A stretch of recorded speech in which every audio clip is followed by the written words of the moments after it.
Hello students. Zero to hero series में अभी तक हमने दो वीडियोस अपलोड किए हैं। पहले में हमने समझा कि सोवियत संघ के विघटन के कारण और परिणामों के बारे में। फिर हमने गोर्बाचेव सुधार देखे कि गोर्बाचेव क्यों मजबूर हुए सुधारों के लिए। आज हम जानेंगे कि शॉक थेरेपी क्या थी और इसके परिणाम क्या निकले। दो बेहतर प्रश्न आपके सामने यहाँ पर प्रस्तुत हैं, सीबीएसई के द्वारा जो पूछे गए हैं। और पहला प्रश्न देखो, शॉक थेरेपी क्या थी? क्या साम्यवाद से पूंजीवाद की तरह संक्रमण का यह सबसे बेहतर तरीका था? बहुत ही जाना माना प्रश्न है ये। और दूसरा टाइप का जो प्रश्न है ना, ये देखो, ये तो सीबीएसई ऑब्वियस बात है, बिल्कुल इसी लैंग्वेज में पूछ देती है। बोर्ड में इस तरह से लैंग्वेज का इस्तेमाल काफ़ी होता है। शॉक थेरेपी से क्या अभिप्राय है? उत्तर साम्यवादी सत्ताओं पर इसके परिणाम का आकलन कीजिए। प्रश्न में एक्चुअली में परिणाम ही पूछा गया है, बस थोड़ा सा यहाँ पर ये वर्ड नया आ गया, उत्तर साम्यवादी सत्ताओं। इसका मतलब वही है जो सोवियत संघ के गणराज्य थे, उन्हीं के बारे में बातचीत हो रही है। उनमें इसका क्या परिणाम निकला? किसका परिणाम? शॉक थेरेपी का। प्रश्न के दो हिस्से हैं, एक में पूछा गया है शॉक थेरेपी के बारे में बताओ, फिर पूछा गया है परिणाम बताइए। तो पहले हम समझेंगे कि शॉक थेरेपी के का मतलब क्या है, क्या अभिप्राय है। अब मैंने इसको ना अलग तरीके से इस बार आपके सामने प्रस्तुत किया है। पहले मैं समझा देता हूँ और फिर बताऊँगा आपको कैसे लिखना है। तो स्टार्ट करें। ओके। साम्यवाद के पतन के बाद साम्यवाद के पतन के बाद पूर्व सोवियत संघ के गणराज्य एक सत्तावादी समाजवादी व्यवस्था से लोकतांत्रिक पूंजीवादी व्यवस्था तक कष्टप्रद संक्रमण से होकर गुजरे। अब देखो, इस पूरी लाइन में आपको ये ध्यान देनी है कि कौन इस कष्टप्रद संक्रमण से गुजरा। ये जो संक्रमण है ना, इसका मतलब ये समझेंगे अभी। कौन सी गणराज्य संक्रमण से गुजरे? कौन गुजरे? पूर्व सोवियत संघ के गणराज्य। बस इस वर्ड को समझिए, पूर्व सोवियत संघ के गणराज्य कष्टप्रद संक्रमण से होकर गुजरे। कष्टप्रद मतलब तो आप जानते ही हैं, संक्रमण का मतलब होता है ट्रांजिशन का मतलब होता है जहाँ हम एक नए सिस्टम में जाते हैं, एक पुराने सिस्टम से नए सिस्टम में जाते हैं, तो वो ट्रांजिशन का पीरियड होता है, वो संक्रमण का दौर होता है। तो पूर्व सोवियत संघ के गणराज्य एक कष्टप्रद संक्रमण से होकर गुजरे। अब ये कष्टप्रद संक्रमण में मैंने कहा कि एक सिस्टम से दूसरे सिस्टम में जाने को कहेंगे। तो कौन सा सिस्टम था? पहला कौन सा था, बाद का कौन सा सिस्टम था, इसको समझिए। पहला सिस्टम क्या था? एक सत्तावादी समाजवादी व्यवस्था थी। अब वो कैसी हो गई? लोकतांत्रिक पूंजीवादी व्यवस्था हो गई। तो संक्रमण का मतलब समझिए। अगर मैं आपसे कहूँ कि शॉक थेरेपी क्या है, एक शब्द में बताओ सर, बोलोगे सर संक्रमण था, ये सही संक्रमण था। कई बच्चे तो ऐसे भी जवाब दे देंगे, सर संक्रमण था ये। ठीक है, वैसे तो ये इसका आंसर बनता नहीं है कि ये संक्रमण था, लेकिन इस शब्द को समझिए। अगर इस शब्द को समझे बगैर आप इसके आंसर राइटिंग कर नहीं सकते हो। संक्रमण शब्द आपके दिमाग में होना चाहिए। अच्छा, ये संक्रमण का दौर था, ये देश संक्रमण के दौर से गुजरे। अब वो कौन से देश थे? वो थे पूरे सोवियत संघ के गणराज्य। संक्रमण का मतलब पता होना चाहिए, एक सिस्टम से दूसरे सिस्टम में बदलना। तो सिस्टम क्या था? सत्तावादी समाजवादी व्यवस्था। और किस में चेंज हो गए? डेमोक्रेटिक पूंजीवादी व्यवस्था में। ओके। कौन बदले? ये भी आपको पता है। कब बदले? साम्यवाद के पतन के बाद, यानी कि सोवियत संघ के विघटन के बाद। अब इस लाइन में ना आपको लग रही होगी सर बहुत टफ लैंग्वेज है, तो आप एक काम करो, यहाँ से लेकर यहाँ तक की चीज़ों को रीड कर लो। अब आपको ईजी लगेगा। इसको हटा दो। देखो, मैं आपको बता रहा हूँ किस तरह से लिखना है, और जो बच्चे लिख सकते हैं ना बढ़िया तरीके से, वो पूरे लिख लें। देखो, पूर्व सोवियत संघ के गणराज्य एक सत्तावादी समाजवादी व्यवस्था से लोकतांत्रिक पूंजीवादी व्यवस्था तक कष्टप्रद संक्रमण से होकर गुजरे। अब इस लाइन में तो इजी लग रहा है, लेकिन मज़ा नहीं आया। मज़ा क्यों नहीं आया? क्योंकि आपने ये नहीं बताया कि कब गुजरे। कब गुजरने के लिए हमने ये शब्द यूज किया, साम्यवाद के पतन के बाद। लेकिन मेरे प्यारे बच्चों, मैं चाहूँगा आपको इससे भी ईजी वर्ड आपको समझा दूँ। साम्यवाद के पतन के बाद के बजाय आप लिख सकते हैं सोवियत संघ के विघटन के बाद। ओके, सोवियत संघ के विघटन के बाद, इतना लिख सकते हो। यदि ये भी टफ लग रहा है तो आप लिख सकते हो 1991 के बाद, 1991 के बाद। फिर जोड़ दीजिए लाइन। 1991 के बाद पूर्व सोवियत संघ के गणराज्य एक सत्तावादी समाजवादी व्यवस्था से लोकतांत्रिक पूंजीवादी व्यवस्था तक कष्टप्रद संक्रमण से होकर गुजरे। कौन कौन गुजरे? अब बताओ सर बता तो आपने पहले ही दिया, पूर्व सोवियत संघ के गणराज्य, लेकिन आप उनके बारे में पूरा बताओ ना, कौन कौन थे वो। रूस है, मध्य एशिया के गणराज्य हैं, पूर्वी यूरोप। इनके द्वारा विश्व बैंक और अंतर्राष्ट्रीय मुद्रा कोष के निर्देशन में अपनाए गए संक्रमण के इस मॉडल को शॉक थेरेपी कहा गया। सर पूरी बात समझ में आ गई। पूरी बात समझ में आ गई। शॉक थेरेपी में दो तीन चीज़ें महत्वपूर्ण हैं। सर शॉक थेरेपी किसने अपनाई है? पूरे सोवियत संघ के गणराज्य। नाम बताइए सर। मैं ही बताऊँ अब, आप बताओ बच्चों। रूस, मध्य एशिया के गणराज्य, पूर्वी यूरोप, इन्होंने अपनाया। ओके सर, शॉक थेरेपी किन्होंने अपनाया ये तो पता चल गया। अब बताइए बच्चों, अब बताइए कि ये किसके निर्देशन में अपनाया गया? निर्देशन का मतलब है कौन इसको कंट्रोल कर रहा था, कौन इसको डायरेक्ट कर रहा था? वर्ल्ड बैंक और आईएमएफ जैसी संस्थाएं कर रही थी, विश्व बैंक और अंतर्राष्ट्रीय मुद्रा कोष। मैं आपको पहले ही वीडियो में बता चुका हूं, इससे पहले वाली वीडियो में, कि विश्व बैंक और अंतर्राष्ट्रीय मुद्रा कोष ही वो संस्थाएं थी जो पूंजीवादी व्यवस्था को क्या दे रही थी? बढ़ावा दे रही थी। और पूरे सोवियत संघ के गणराज्य क्या लाना चाहते थे शॉक थेरेपी के द्वारा? उनके देश में कौन सा सिस्टम आने वाला था? पूंजीवादी व्यवस्था। तो इसके लिए उनको डायरेक्शन की जरूरत पड़ती, और वो डायरेक्शन कौन देगा? वर्ल्ड बैंक और आईएमएफ देगा, विश्व बैंक और अंतर्राष्ट्रीय मुद्रा कोष। तो इस तरीके से ये हमें पॉइंट याद हो जाना चाहिए। अपनाए गए संक्रमण के इस मॉडल को, ये एक मॉडल ही था, एक तरीका होता है विकास करने का, तो ये भी इनका एक तरीका था। तो शॉक थेरेपी, एक शब्द में बोले तो शॉक थेरेपी क्या है सर? मॉडल था। कैसा मॉडल था? ओके ये एक संक्रमण का ऐसा मॉडल था जिसके अंतर्गत पूरे सोवियत संघ के गणराज्यों की सत्तावादी समाजवादी व्यवस्था को लोकतांत्रिक पूंजीवादी व्यवस्था में बदला गया। यह विश्व बैंक और अंतर्राष्ट्रीय मुद्रा कोष के निर्देशन में हुआ। अब ऐसा भी लिख सकते हो। ठीक है बच्चों, बढ़े आगे। अब यहाँ से जो अगला है ना, इसको मैंने थोड़ा सा और डिटेल में बता दिया। ये बातें मैंने 3 पॉइंट में और डिटेल में बता दी हैं। ये आप शुरुआत ऐसे भी लिख सकते हो। ओके वो तो मैंने परिभाषा ही बता दी शॉक थेरेपी को किस तरीके से परिभाषित करना है डिटेल में। यहाँ देखो, शॉक थेरेपी वास्तव में कभी रोगी को डॉक्टर द्वारा आघात पहुंचाकर स्वस्थ करने के लिए प्रयोग में लाई जाती है। जी हाँ, ये मेडिकल साइंस का वर्ड है शॉक थेरेपी। डॉक्टर क्या करता है? रोगी को इलाज कराने के लिए आघात पहुँचाता है ताकि वो क्या हो जाए? हेल्दी हो जाए। इसी तरीके को यहाँ पूछाया गया, ये यहाँ अपनाया गया। सोवियत संघ की बिगड़ी अर्थव्यवस्था, तो यहाँ रोगी कौन था भाई? यहाँ रोगी कौन था? सोवियत संघ की इकोनॉमी थी। सोवियत संघ की इकोनॉमी थी क्या रोगी? डॉक्टर कौन था? डॉक्टर विश्व बैंक और अंतर्राष्ट्रीय मुद्रा कोष थे। ओके दवाई क्या थी बच्चों? बताओ दवाई क्या थी? दवाई पूंजीवादी व्यवस्था थी सर, पूंजीवादी व्यवस्था थी। ओके सब पता चल गया, रोगी का नाम पता चल चुका है। रोगी कौन था? सोवियत संघ की अर्थव्यवस्था थी।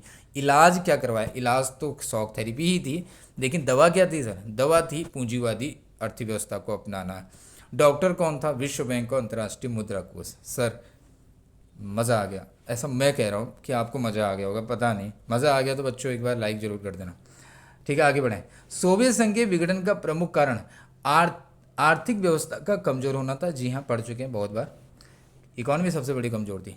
रूस, मध्य एशिया के गणराज्य, पूर्वी यूरोप के देशों ने समाजवादी अर्थव्यवस्था को बदलने के लिए पूंजीवादी अर्थव्यवस्था को अपनाने के लिए एक मॉडल अपनाया।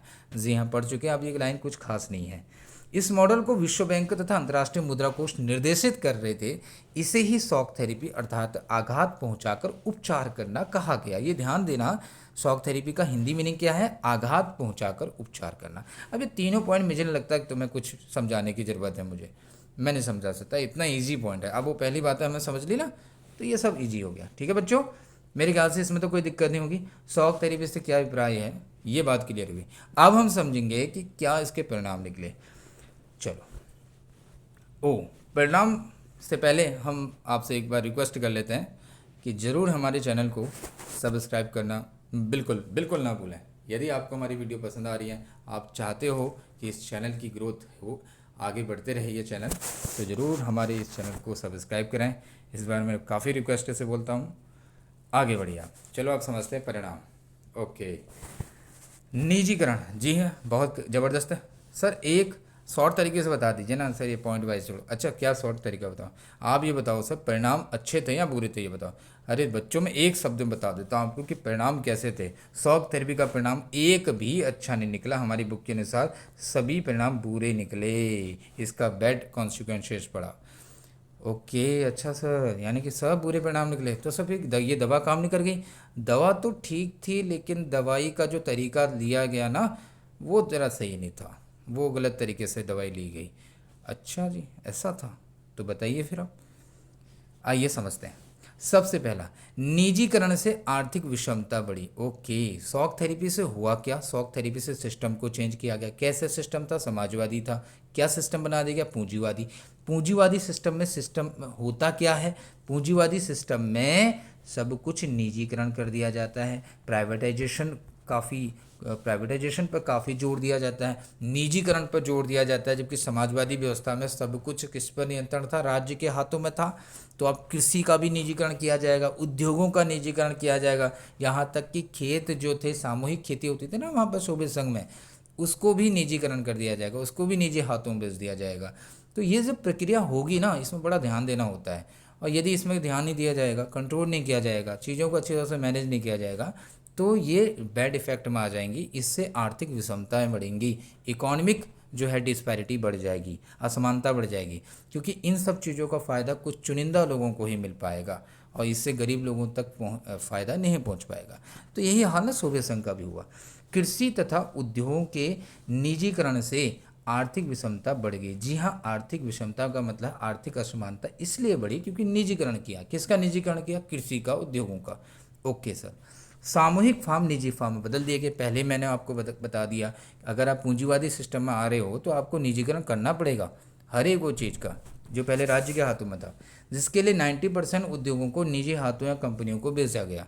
परंतु ये कंपनियां कम से कम कीमत पर बिकी, बहुत औने पौने दाम पर। अगर हम एनसीईआरटी की बुक का इस्तेमाल करें, लैंग्वेज का इस्तेमाल, तो एनसीईआरटी बुक में कहा गया औने पौने दाम पर, कम से कम कीमत पर बिकी गई। हालांकि इस बिक्री में नागरिकों को अधिकार पत्र दिए गए थे कि तुम सभी लोग आओ बिक्री में हिस्सा लो, परंतु कई नागरिकों ने ये जो पत्र हैं, वे का मतलब यहाँ पर पत्र, ये अधिकार पत्र, कई नागरिकों ने अधिकार पत्र धन प्राप्ति के लिए काला बाजारियों को क्या कर दिए? बेच दिए, जिससे उन उद्योगों का लाभ आम जनता को नहीं हो पाया। ये वो बातें हैं जिसकी वजह से निजीकरण से आर्थिक असमानता बढ़ी। इसमें सर बहुत आसान है बच्चों, बहुत आसान है, केवल हेडिंग याद करिए आप। परिणाम का आपको इतना समझना चाहिए, एक भी परिणाम अच्छा नहीं निकला, बस हेडिंग याद करते रहो, कहानी अपने आप आ जाएगी। निजीकरण से आर्थिक विषमता बढ़ी। फिर बताओ कि सर निजीकरण से आर्थिक विषमता कैसे बढ़ी? वो पॉइंट बताओ, वो संदर्भ बताइए जिससे हम, जिसको लेकर ये हेडिंग है। सामूहिक फार्म निजी फार्म बदल दी गए, उद्योगों 90% उद्योगों को बेचा गया, बहुत कम कीमत पर बेचा गया। हालांकि नागरिकों को अधिकार पत्र दिए गए थे, लेकिन नागरिकों ने इनको कालाबाजारियों को बेच दिया, इससे इसका फ़ायदा आम जनता को नहीं मिल पाया। ये बातें इसमें लिख दोगे आप, ठीक है। अगली हेडिंग में आओ, रूसी मुद्रा में गिरावट। रूस की मुद्रा का नाम था रूबल। रूबल की जो करेंसी, रूबल की जो वैल्यू है उसमें क्या आ गई? गिरावट आ गई। आप इसको ऐसे समझ लो, जब भी किसी देश की स्थिति नाजुक होती है तो वहाँ उसकी करेंसी में गिरावट आ ही जाती है। कहते हैं ना, वैल्यू कम हो गई, अगर तुम गंदे काम करोगे तो आपकी वैल्यू कम हो जाएगी। ऐसी देश की भी स्थिति है, तो वहाँ की करेंसी में क्या आ गई? गिरावट आ गई। और जब किसी देश की करेंसी में गिरावट आती ना, तो वहाँ मुद्रास्फीति बढ़ जाती है, यानी कि महंगाई बढ़ जाती है। और जब महंगाई बढ़ती तो होता क्या है? हमारी जेब से पैसे ज़्यादा निकलने लगते हैं। अभी तक हमारा खर्चा मान लीजिए महीने का 5,000 था, तो अब 10,000 हो गया। तो हमारी जो जमा पूंजी थे ना, जो 5,000 बच रहे थे, वो भी अब हमारे खर्च हो जाएंगे। तो यही बातें यहाँ पर लिखी है, जनता की जमा पूंजी समाप्त होने लगी। दूसरा पॉइंट मेरे ख्याल से कुछ नहीं है, कुछ नहीं है, आसान है, बस हेडिंग समझिए। अगला है खाद्यान्न का आयात। हमने पढ़ा था कि सोवियत संघ में सामूहिक खेती होती थी और सामूहिक खेती को अब खत्म कर दिया गया था, क्योंकि सामूहिक खेती में सब कुछ राज्य ही दिखता था, उत्पादन क्या करना है, कैसे उत्पादन करना है, सब कुछ राज्य के हाथ में था। वो भी अब भेज दिया गया निजी हाथों में। तो इससे जो खाद्यान्न की सुरक्षा थी ना, वो अब नहीं रही। अब जरा एक चीज़ समझो सर, सामूहिक खेती से ये कैसे हो गया कि खाद्यान्न की सुरक्षा नहीं रही?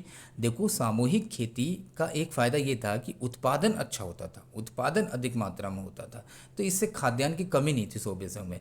परंतु सामूहिक खेती की प्रणाली खत्म होने से जो सबसे पहले नुकसान पहुंचा वो क्या था कि खेतों जो अनाज था, अनाज का उत्पादन कम हो गया सोवियत संघ में। इससे क्या हुआ? खाद्यान्न की सुरक्षा पर एक खतरा पैदा हो गया। आज भी आप लोग ध्यान दे रहे होंगे कि रूस और यूक्रेन के बीच वॉर चल रही है, तो सबसे बड़ा संकट जो है खाद्यान्न का पैदा हो गया है। क्यों? क्योंकि दोनों ही खाद्यान्न के बहुत बड़े भंडार हैं, उत्पादन करता है, उत्पादक हैं। रूस, यूक्रेन का नाम तो आप सुन ही रहे होंगे, अनाज के भंडारों पर हमला कर दिए, ये सब चीज़ें आती रहती न्यूज में। घरेलू उत्पाद में कमी हो गई थी, जी हाँ, प्रोडक्ट में। अब देखो ये सब चीज़ें खराब चल रही हैं, देश की माली हालत ख़राब है, तो इंडस्ट्री कंट्रोल नहीं हो रहा है, राजनीतिक व्यवस्था अच्छी नहीं है, तो उत्पादन भी अच्छा नहीं होगा, कमी हो गई। रूस ने खाद्यान्न का उत्पादन करना शुरू कर दिया था। ऑब्वियस बात है, अब घर में ही नहीं हो रहा तो उत्पादन क्या करोगे, बाहर से आयात करोगे, इंपोर्ट करोगे। आगे क्या है, धनी और निर्धन में गहरी असमानता। असमानता तो पहले ही बढ़ गई, आप ये ध्यान देना, ये वर्ड तो आप हमेशा समझ लेना कि सॉफ्ट थेरेपी से असमानता बढ़ गई। अब असमानता किन के बीच में बढ़ी, जो अमीर थे वो और जो गरीब थे वो, इनके बीच में। कैसे बढ़ी, इस पॉइंट को समझिए। सोवियत संघ की सरकार ने नागरिकों को न्यूनतम जीवन स्तर की सुविधाएं प्रदान की हुई थी।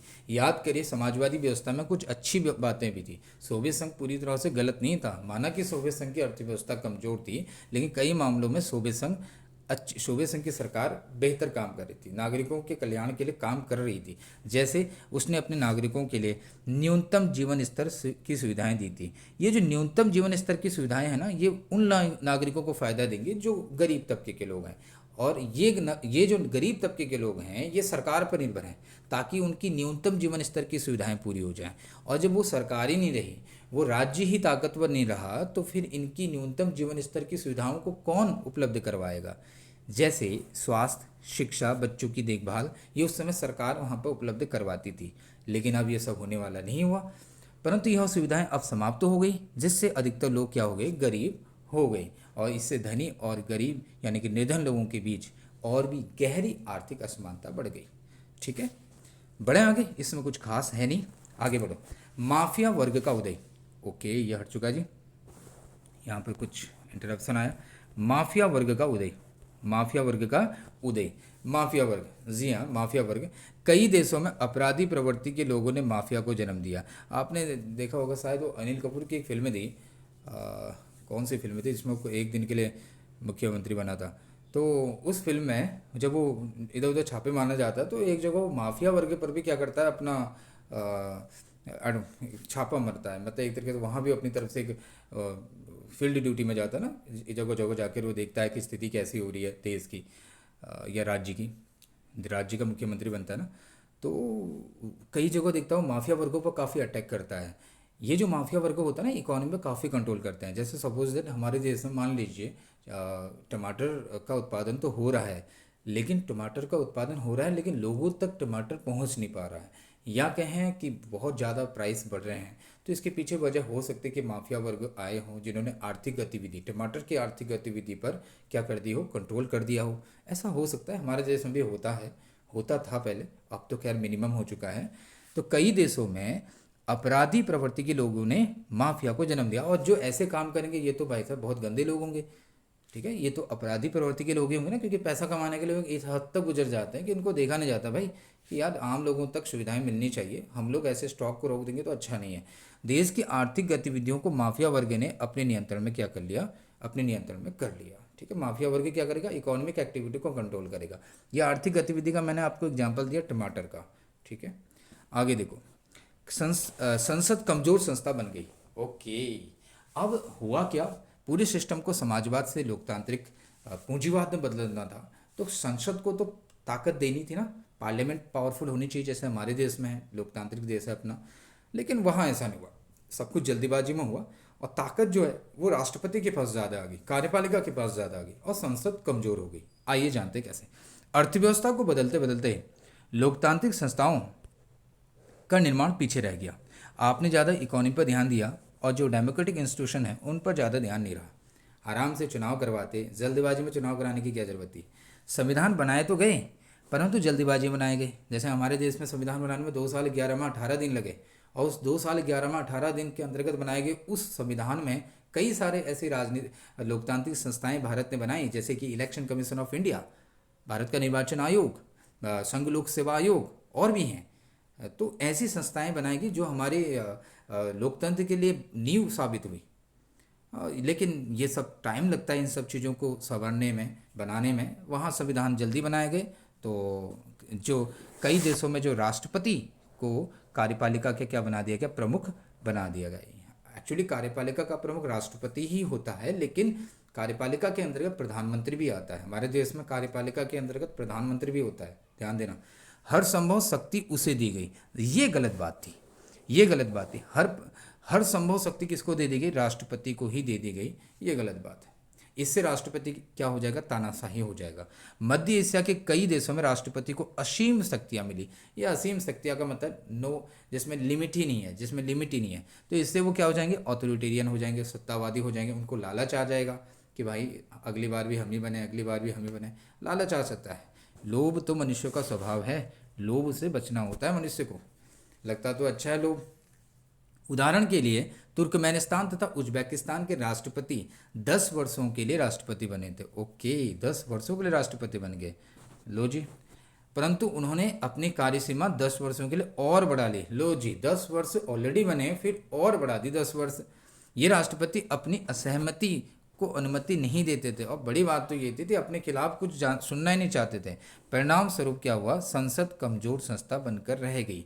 तो राष्ट्रपति तो कार्यपालिका का प्रमुख होता है, संसद यहाँ पर कमजोर बन गई। संसद का मतलब उस संस्था से है जो विधि निर्माण का काम करेगी, जो जनता द्वारा निर्वाचित लोग हैं वो उसके सदस्य बनेंगे, और ये सब वहाँ पर मौका नहीं मिल पाया। तो संसद क्या बन गई, कमज़ोर संस्था बन गई। सर इसको लिखें कैसे, अरे ये पॉइंट तुम्हें लग रहा है बड़ा, लेकिन कुछ नहीं है। संसद कमज़ोर संस्था बन गई, रीजन बताओगे कैसे बन गई, क्यों?